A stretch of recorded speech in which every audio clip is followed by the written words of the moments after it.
Hi Garry, thanks for joining us at Project 70. Can you tell us a little bit about who you are and your story? I'm Garry White. I was born in Berwick in a bush nursing hospital in 1959, and it's now a place where people go to die, so perhaps I can go back there and complete the circle. Farming life while young. Parents moved into the big smoke in Melbourne to follow a job of some sort.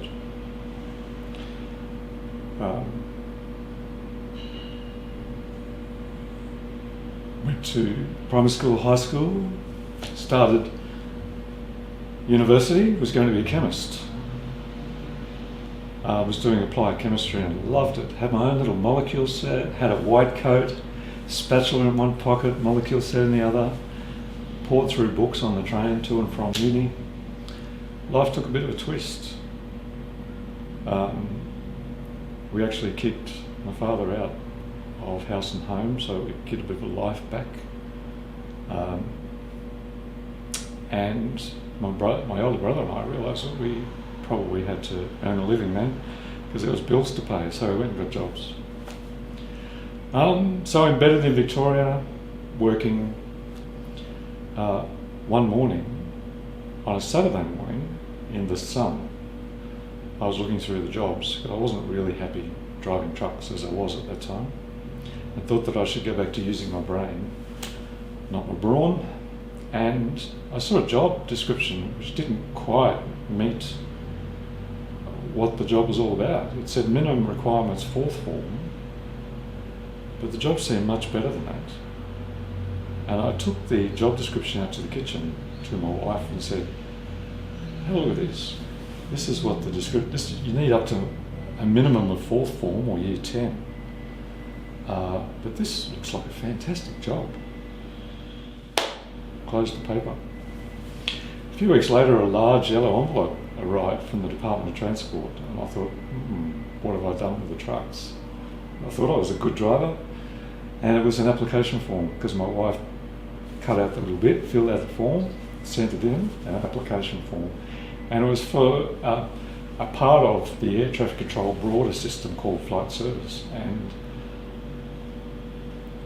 I made it through without a hitch, and suddenly I'm a flight service officer in an air traffic control organisation doing shift work, talking aircraft every day. And it was just magic. And it took me to all sorts of places around Australia, into all sorts of roles and opportunities, and also internationally. How I arrived in the Redlands is because I went on transfer to the outback, Charleville, which is an outback town, 850 k's directly west of here. And it's meant to be for 2 years, but at the end of 2 years I just loved it in the outback, but I stayed for another 2. And in our second year, someone called from Brisbane and said, my wife is really homesick. And she comes from Melbourne originally. So his name was Russell, when I leave here and go to Mount Isa when we finish our term, can we go to Melbourne in your place instead of you going back there? And would you mind coming to Brisbane in my place? And by that afternoon, we'd exchange faxes, very old form of communication. And I had changed regions, and suddenly I was a Queenslander. And Derek was a Victorian again. So what now?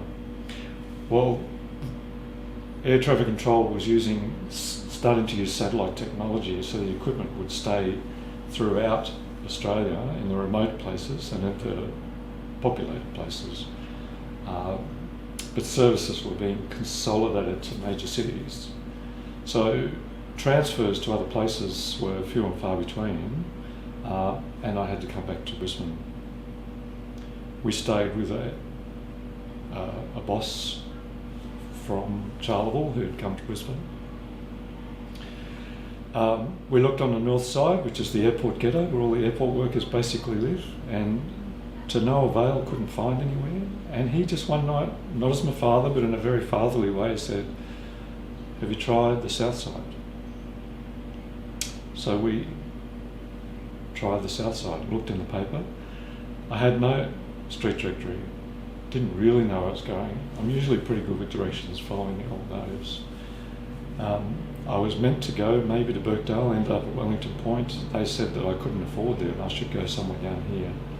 I'm not exactly sure where they pointed me to, but I ended up at Redland Bay, and the real estate agent there took me to 2 houses at Victoria Point, and here we are. And it was serendipity and one of the best happenstances ever. So we arrived in Redlands and embedded ourselves in Redlands. The kids, now young adults, grew up here, have their friends here, well entrenched here.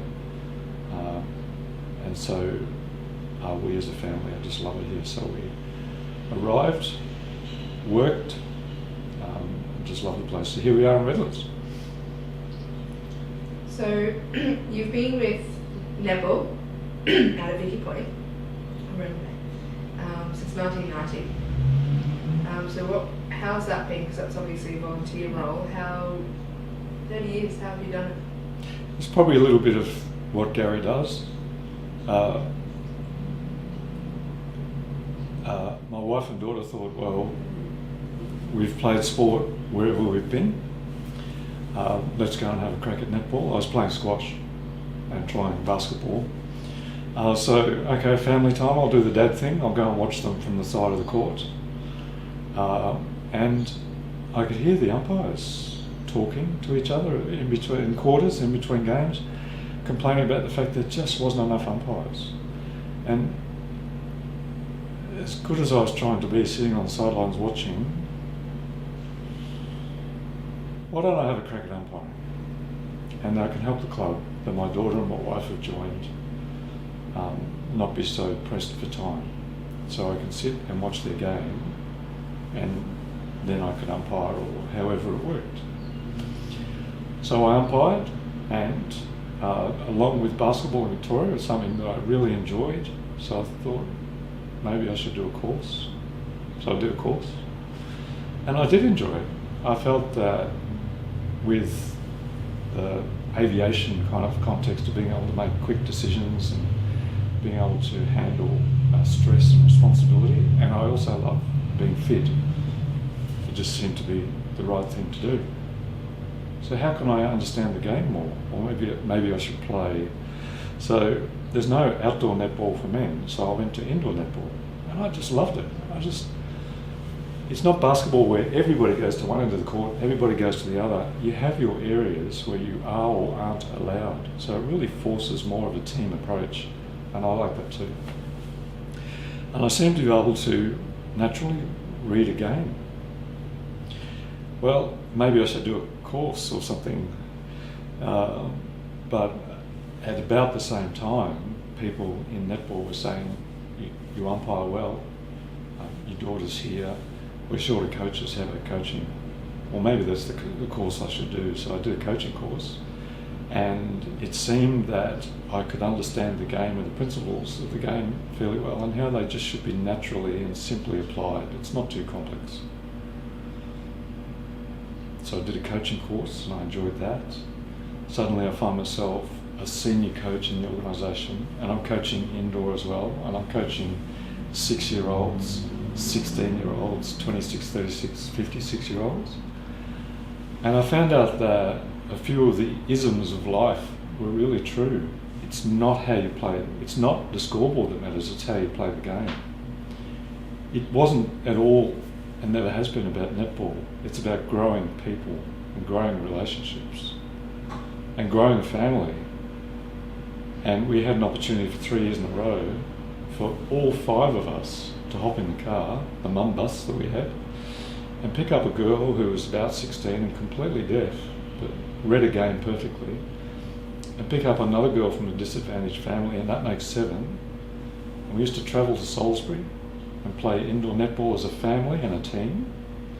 And on the way home, there'd be all this noise, except for Jenny, who couldn't hear the noise, about school or about music, all this discussion as a family or a group anyway, and not much about the game. So I had an opportunity to play with my family, all 5 of us, on the same court and the same team. And it's terrific. And then there's some representative stuff, representing indoor, representing Queensland in a men's team for 3 years, and representing Redlands as a coach, and then as a senior coach, and representing the region. And as much as that's nice, it just gives you more of an opportunity to grow people. So it started as sitting on the court supporting family to, I think I can do that and some. I think I'll do a course. I seem to be okay at this. Suddenly you're a senior, you're a president, you're a coaching convener, you're a secretary. Young people see you in the supermarket and go, "Hey Garry," from down the other end, and you go, "Oh, how nice is that?" And then you turn around and go, it's all nervy and awkward, and then you walk away going, that was just so special. And there's been a couple of things in netball that have just, over the 30 years, been quite memorable. I know it's netball came to me, but maybe it was a calling all along. There was a girl who was, let's say, put off by a male coach. And not the worst things happened, but not the best things happened. And her mum worked really, really hard to convince her to go back the next year, because she was just going to give it away. And the girl agreed to go back next year. And then her mum worked really, really hard to say, you know you're better than this, and you know you love representative netball, so have another go next year at rep. And she did. And then she found out, just by the way things work out, a male was going to be the rep coach of that team next year. And she took a huge backward step. And her mum said, "You don't even know this man. He will not be the same as that man." And the mum didn't know me either. And we went away to Gladstone on a rep carnival, and we walked in life over 4 or 5 years in netball. And one of the challenges was, how could Carla Stewart blossom to the level she wanted to be, which was state level, and her potential, and still be based in the Redlands? So I just suggested that she join Maroondah, where she could be coached and have a Redlands club, and play at Cooperoo, where she'd be under the noses of perhaps people who might look to recruit her. Suddenly she's in a tall timbers camp. And if you fast forward a long time, she's the she's the captain of the Queensland Opens, with the highest shooting percentage in the National Netball League. Such a confident person. And now, is a lawyer in Singapore, with a lovely husband and lovely children. And to know that you are part of the memory of their family, and part of turning an awful life circumstance for someone so young into something so positive, for them to reach their absolute potential in life and in play, is very special. And maybe that's why I'm still at netball. Meals on Wheels. Meals on Wheels. How did that come about? Well, it's truthful to say that I got a phone call and SOS. There was some health issues, and perhaps in the community, small groups, they just go meeting to meeting, and someone felt that there was perhaps a greater need for a bit more business-like approach. They saw my work with the community bank, perhaps other areas in the community, and just said that Meals needed someone to just provide a bit of structure. So I had a long chat with someone who didn't know me and asked some very deep, probing questions. Fabulous lady named Megan, and she answered them quite honestly and openly, not knowing who I was, and I just thought, wow, this sounds great. And if you fast forward to now, I have Meals on Wheels, everyone goes, oh. From the other side, wow, what you do, what you can do for people is amazing. And with so many community groups in the Redlands, if you can put a bit of business in the back office and keep your community front, it changes from going meeting to meeting to suddenly having a 6 month view, a 12-month view, and then forming actually a strategy to go longer, forming a budget to match the strategy. Suddenly you have a nice business, a structure, a sense of security, a sense of self-sufficiency, and you still have the front and the intent that you need, and it just feels so much better than being time poor on wondering what you're going to do next month. And Meals on Wheels is an important service and organisation in the Redlands, and there's 3 of them in the Redlands, all somewhat different. And just with the last change of federal government, when they increased or added to the funding for Meals on Wheels, it reinforced for me how if the federal government sees Meals on Wheels as a valuable ongoing asset in the community, I now have a greater responsibility to make sure that I honour that and grow that. And we have a strategy to do that. So now, Meals on Wheels, we have a budget, we've got a strategy, we have new equipment through our own funding and through grants, we have a culture of empowerment and accountability and responsibility, but importantly it all comes with leading with your heart and your mind, throwing yourself all in, absolute respect for everyone, and everything else comes second, including the business side, because it will just naturally follow. It's just, again, focus on how you play the game, you live a good life as an individual and an organisation, and the scoreboard will take care of itself, and it's true. So, Bendigo, tell us the story about how that came about in 2005, because it's obviously growing and it's still going.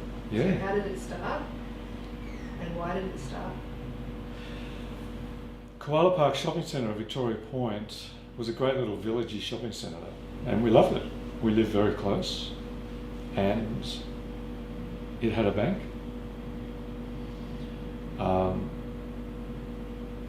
And it was going to close. So 2004 and early 5, they announced we're closing. And I already changed banks from Commonwealth to CUA to the NAB, and the NAB said we're closing. So suddenly, in my little village, where I do weekly shopping or we just duck up for things, there's no bank. So there was a few people who knew that there was a model in Victoria that the Bendigo Bank had established 20 years ago this year, that was a community bank. And they formed what's called a steering committee, and I made inquiries about how to join that, and they had 10 people, but they were looking for people to also help them do flyers, make phone calls, do drop-offs at counters at the chemist of Victoria Point, shops locally, shops from Redland Bay to Cleveland, out to Mount Cotton, and see if we could recruit the community to forming what is now and still Redland's only community bank. The model is simple, yet seems to be hard to understand. You just profit share. You bank with the Bendigo. So you stand at the counter, you bank with the Bendigo Bank. Out the back of it, Bendigo take half the income, and the community gets the other half of the income. So why did that speak to me? Well, at the same time, I could see that in netball, in the first year, I didn't know what I was doing. I was just a parent, and then suddenly I'm helping, and suddenly, naturally, it seems I'm a leader from within, and then I was a leader overall. And if I could be a part of, not blowing the trumpet, but be a part of a collective, and there's some rotating chairs, but over that time I was pretty much a constant of growing netball from 263 in the first year to almost 1,300 players now, and there's 3,500 people there yesterday at a carnival. If I can do that for a single organisation, and I learn about how tough it is when trying to get funds in your first year, and trying to herd cats, herd parents, herd coaches, and just do the right thing, especially by juniors, teaching them how to live a good life. If I can do that for one organisation, the community banks seem to be a level above that. How to write constitutions, run meetings, where I could perhaps, using community bank funding and the knowledge I've grown in how to grow a large sporting association for many different types of association. So I put my hand up to become involved. Then I realised I committed to netball, and the community bank commitment was quite significant. So I said to them I'd help do letterbox drops, and I would socialise in any conversation what was happening, but I will have to finish that year of netball. I've made a commitment, and that's what I do. And at the end of that, I'll come knocking. And at the first AGM at November 2006, it's exactly what I did. So I talked about it, and I became a customer of it, and took all my banking there. Then in November 2006, I knocked on my door and said, here I am, I'm a shareholder, I'm a customer, I'm a community member, what can I do? A director stood down and said, I've been here to help establish, I'm not interested anymore, you can take my place. And it's one of the most endearing, most unbelievable things I've ever done, to be able to quietly behind the scenes and as a volunteer grow something that is now a $200 million business, 5,500 customers, 3 locations, 16 staff, 8 board members, and about to pass $1 million of contributions back into the community through using this, and using this without having to cook so many sausages, and, is just a tremendous thing. And again, with the 16 staff, some of whom are single parents, it's about culture, it's about respect for people, it's about walking with people and growing people,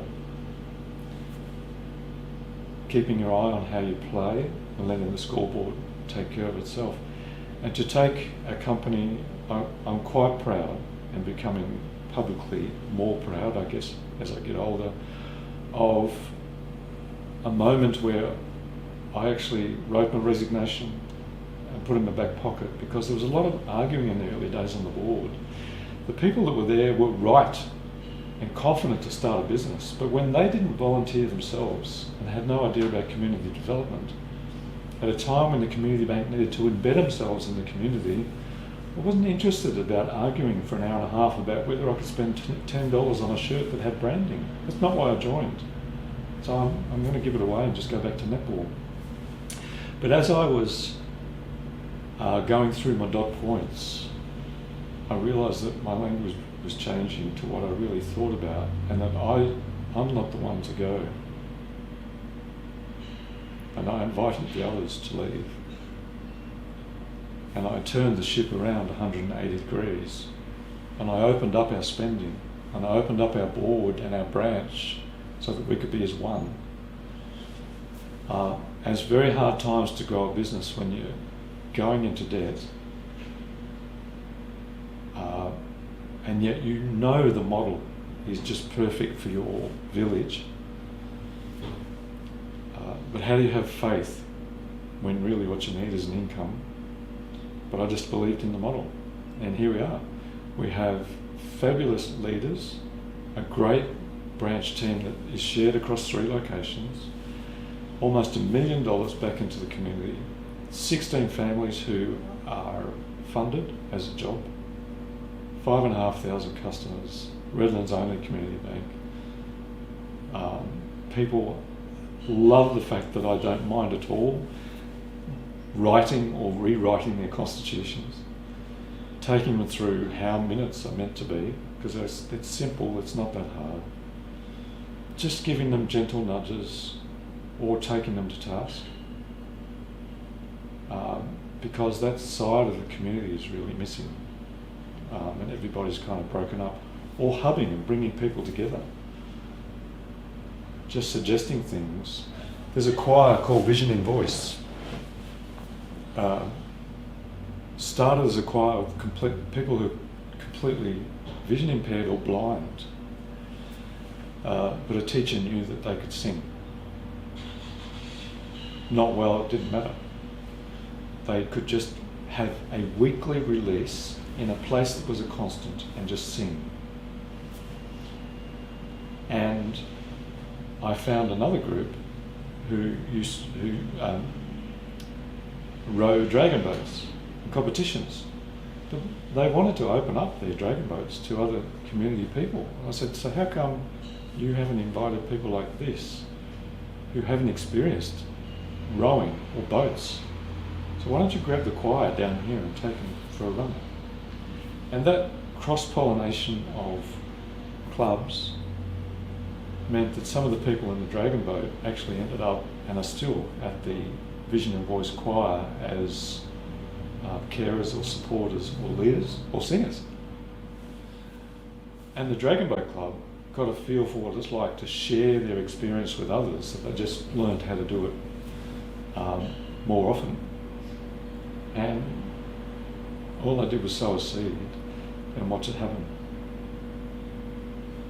Because for some reason or other, when I wear my community bank shirt, people go, oh, well, that must be how to do it. Whereas really it's just Garry saying, isn't that how you live a good life?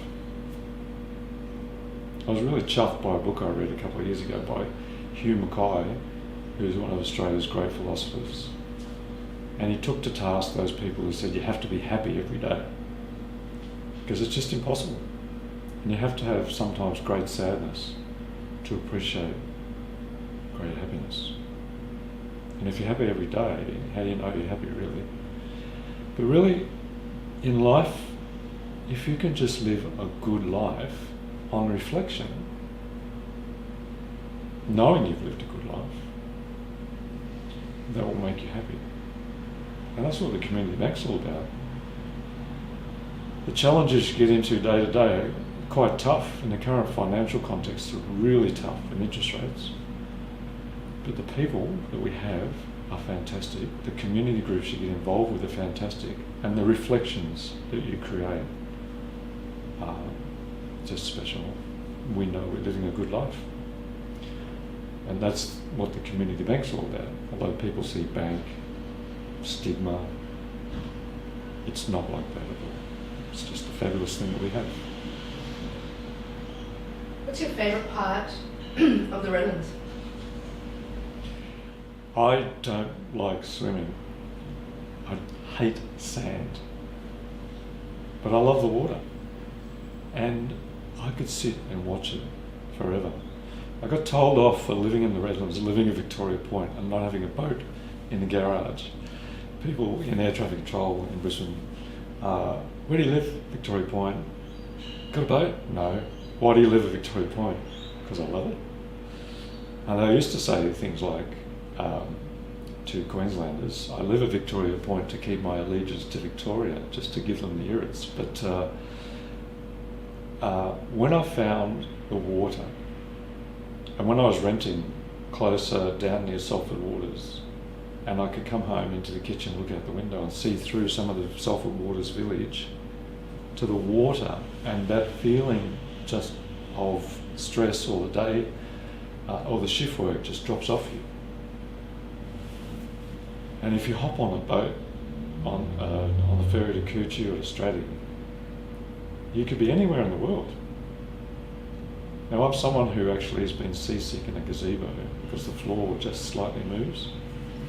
And in the coffee club at Carindale, when cars are going through the car park in a certain spot, the concrete actually moves and I feel sick, motion sickness. So the water and I don't get along, and yet when I see the water, there's something quite special about it that just speaks to me, and I could watch it all day, and it's the best thing about living in the Redlands. Aside from the community. Awesome. Is there anything else you would like to add? I'm really proud to be, as much as I'm from away and I wasn't born here, I'm really proud to have landed here, and thankful and grateful that my young adults and their friends have grown up here. It's a great place to be, and having been to the Sunshine Coast, the Gold Coast and adjacent areas with netball with the bank and with other activities, the Redlands has significant potential to be that village that I've yearned to grow up in. So I'll be here for a while longer, and I really do love the Redlands and appreciate the opportunity to speak with you, Rebecca, about my journey, landing here, and what a special place the Redlands is. Awesome. Thank you so much for being a part of it, and we look forward to telling your story. Absolutely, my pleasure. Thank you.